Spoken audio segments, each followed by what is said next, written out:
안녕하세요, 비트TV입니다. 자, 또 오랜만에 비트코인 일봉 차트를 봐볼까요?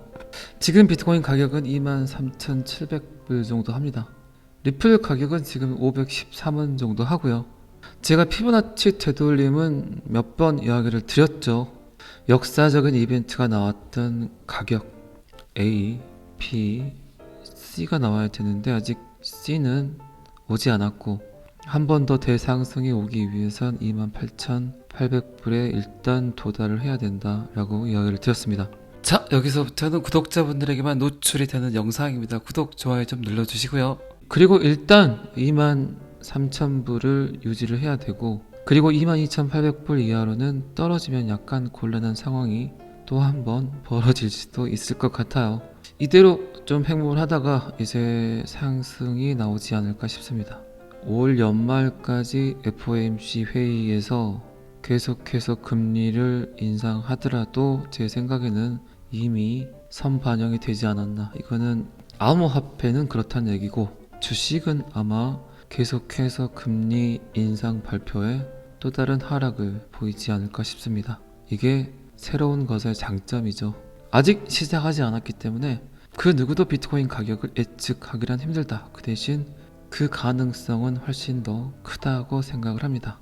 항상 새로운 것들은 수많은 사람들에게 기대감과 절망을 같이 선사를 하죠. 그런데 지금 상황에서는 이 기대가 훨씬 더 크다는 거죠. 충분히 많은 시험을 했었고, 또다시 인플레이션 해칭 수단으로 그 시험대에 오른 상태고, 아마 이번에는 많이 가지 않을까 싶습니다. 이건 어쨌든 제 내피셜이기 때문에 그렇게 너무 신뢰하지는 마시고, 어쨌든 제가 말씀드렸던 19,800불 그리고 18,000불이었을 때 혹시 매수했던 분들은 제가 사라고는 안 했습니다. 그런데 사신 분들 계시죠.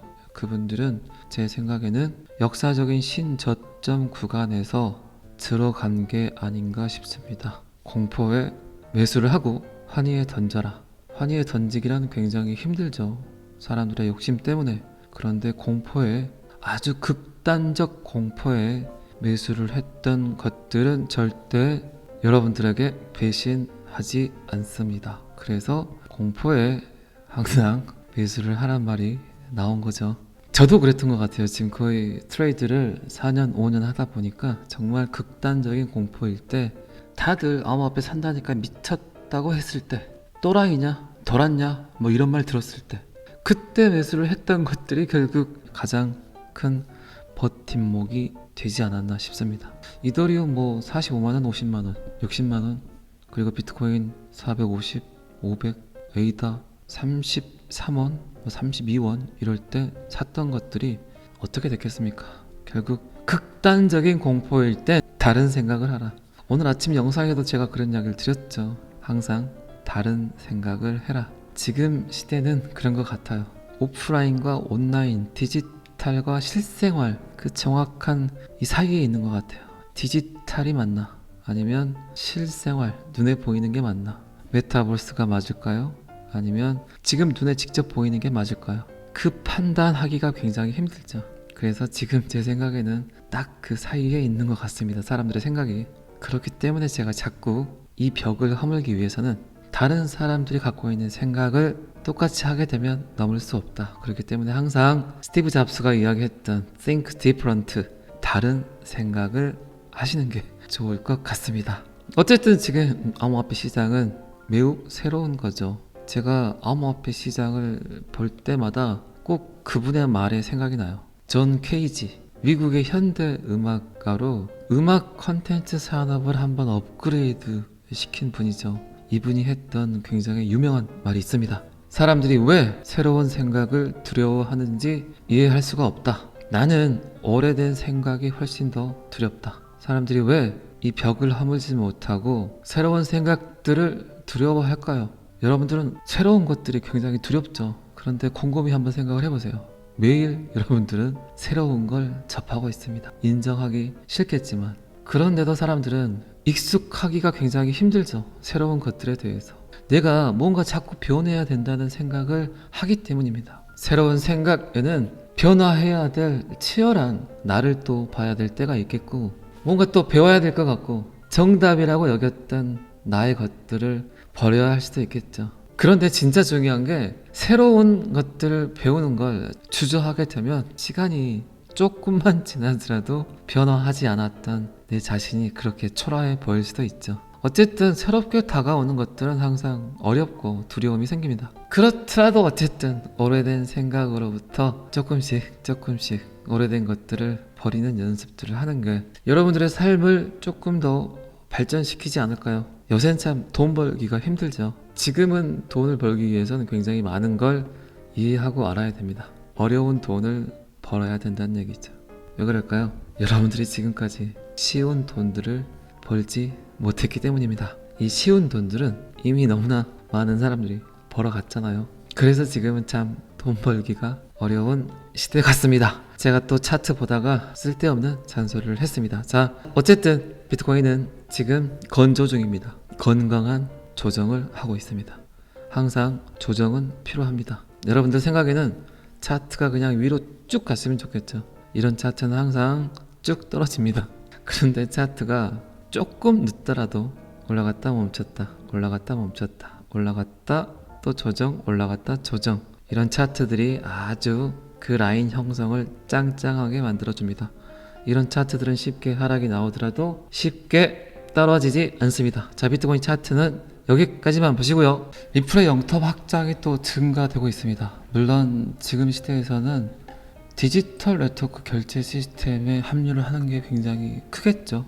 그런데 그 전에 굉장히 지금 구금융, 전통 금융과의 협력도 계속 커져가고 있고, XRP는 점점 우리들이 원하든 원하지 않든 열일을 하고 있습니다. 제 영상을 보시는 많은 분들은 어쨌든 XRP 홀더가 거의 대부분이시겠죠. 그러면 진짜 저로 인해서 수많은 사람들이 어쩌면 현금 부자들이 생길 수도 있을 것 같은데 거기에 대한 보상을 제가 바라진 않습니다.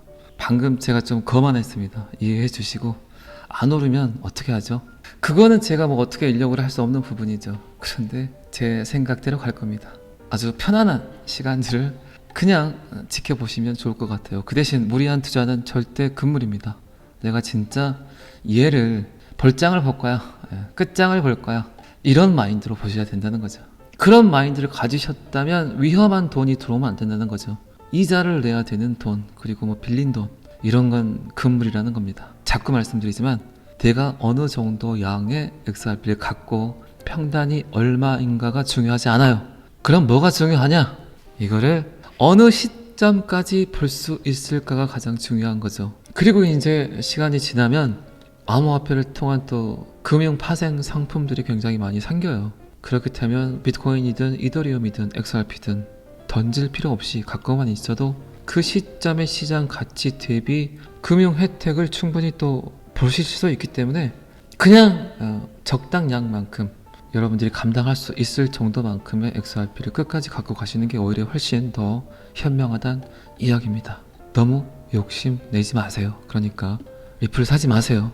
영국에 있는 글로벌 결제 네트워크 회사 머큐리언은 도지코인, XRP, 팬텀, 서클 그리고 라이트코인에 대한 지원을 추가를 했다. 이 회사는 빠르고 효율적인 국가 간 지불을 수행하기 위해서 암호화폐에 의존을 한다. 도지가 참 눈에 거슬리죠, 여러분들. 도지가 참 장난으로 만든 코인인데 이 도지가 일론 머스크의 애증으로 점점 진화를 하고 있는 것 같습니다.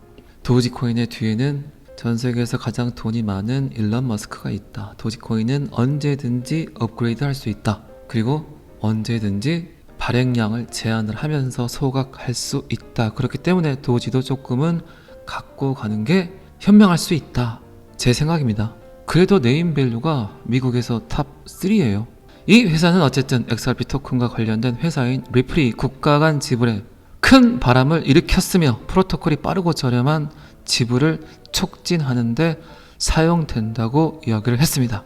이달 초 이 플랫폼은 9개 법정 통화, 폴란드, 스웨덴, 덴마크, 체코, 스위스, 호주, 캐나다, 홍콩, 불가리아를 추가를 했다. XRP는 빠르고 신속 정확하다. 어쨌든 디지털 금융, 네트워크 회사, 그리고 전통 금융 모두 다 블록체인 금융, 디파이를 받아들이려고 노력들을 하고 있습니다. 엄청난 비용 절감 효과가 가장 크죠. 그리고 지금 여러분들 뉴스 보시게 되면 해킹 그리고 디지털 위변조 이런 일들 굉장히 많이 노출이 돼서 보도가 되고 있는데, 이제 점점 이 시대가 블록체인을 받아들여야 될 때가 점점 다가오고 있습니다. 그릇에 물이 넘쳐나고 있습니다. 그리고 금융회사에서 돈을 빼돌리는 금융회사 직원들의 사건들이 굉장히 많이 노출이 되죠. 물론 이제 직원들의 도덕성에 관한 문제도 있지만 1차적으로 그렇게 할 수 없게 만드는 게 은행의 업무 아닐까요? 이건 뭐 은행뿐만 아니라 정부 데이터도 마찬가지고, 특히 수많은 비밀 문서가 들어가 있는 기업들도 마찬가지고, 갈수록 데이터 지키기, 데이터 보안, 어떤 회사가 데이터를 안전하게 보관하고 있는가, 소비자들의 개인정보를 노출시키지 않고 있는가가 이제 그 회사의 흥망을 결정짓는 요소가 될 겁니다. 이제 소비자들의 인식이 어떻게 바뀌냐, 물건을 싸게 판다 그래서 그 플랫폼을 이용하지는 않을 겁니다. 어떤 플랫폼, 어떤 기업이 우리들의 개인정보를 잘 지켜주고 있나를 보고 선택을 하게 될 겁니다. 물건이 1,000원, 2,000원 비싼 건 별로 상관 안 해. 만원, 10만원이 비싸도 별 상관 안 해. 그 대신 내 데이터를 잘 지켜줄 수 있는 그 플랫폼 회사를 선택할 거야. 그게 훨씬 돈을 더 세이브할 수 있는 방법이겠죠. 그렇기 때문에 앞으로는 더더욱 기업들의 보안, 정부의 보안, 그리고 수많은 비정부 기관의 데이터들을 지켜야만 되는 그런 시대가 오게 될 겁니다. 결국 그 문제를 해결할 수 있는 유일한 방법은 그 모든 데이터를 위변조되지 않은 블록 안에 넣어버려야 된다는 걸 이제 기업들이, 정부가, 그리고 비정부 기구에서도 많이들 알고 있습니다. 데이터가 털리지 않는, 해킹될 수 없는 블록체인에 그 데이터를 담아버리면 얼마나 많은 장점들이 있나요? 데이터베이스를 지키기 위해서 그동안 썼던 천문학적인 돈들이 세이브가 되겠죠. 이런 내용들을 모르겠냐고요, 기업에서. 저도 아는데 구독자 5만인 비트TV도 아는 지식들을 모르겠냐고요. 그러니까 지금 기다리고 있어요. SEC의 방침을, 전 세계적 규제안을 기다리고 있습니다. 결국 그 어떤 암호화폐 회사든 빨리 SEC에서 검열을 받고 나와야 현명하겠죠. 수많은 곳에서 그렇게 깨끗한 놈을 기다리고 있습니다. 그게 어떤 코인인지는 잘 아시죠? 그래서 제가 자꾸 리플과 SEC 소송은 엄청난 허재라고 이야기를 하는 겁니다. 그 코인에 대해서는 제가 따로 언급을 하지 않아도 여러분들 잘 아시죠? 제가 이렇게 확대를 해서 보여드릴게요. 도지는 저리 가고, 여기 보이시죠? 자, 일요일 저녁입니다. 월요병의 증상이 슬슬 나타나시죠? 잠도 잘 안 오고 식욕도 사라지고. 그런데 어쩌겠습니까? 원화채굴을 열심히 하셔야죠.